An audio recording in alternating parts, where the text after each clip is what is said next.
The Zionist organization Canary Mission, which has been attacking students supporting Palestine, was funded by a trustee linked to the University of Pennsylvania. A report by The Intercept revealed that the controversial group received over $100,000 in 2023 from the Nathan and Lydia Paisak Family Foundation.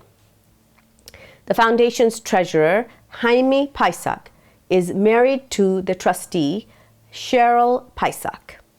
Canary Mission publishes online profiles of Palestinian supporters, accusing them of anti-Semitism and exposing their identities. Critics say these tactics cause cyberbullying and harm students' future career opportunities.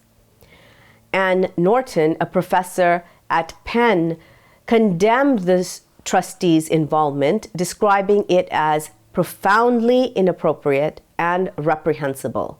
The group's dossiers have reportedly been used by U.S. immigration authorities to target Palestinian supporters who are non-citizens, aligning with President Donald Trump's strict immigration policies. Erwin Chemerinsky, dean of UC Berkeley School of Law, labeled Canary Mission extremist, accusing it of deliberately targeting students for expressing their freedom of speech. Canary Mission claims its purpose is to document hate speech against Jews and Israel.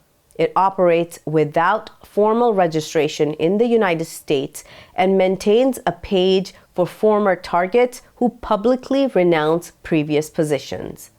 Penn University has not yet officially commented.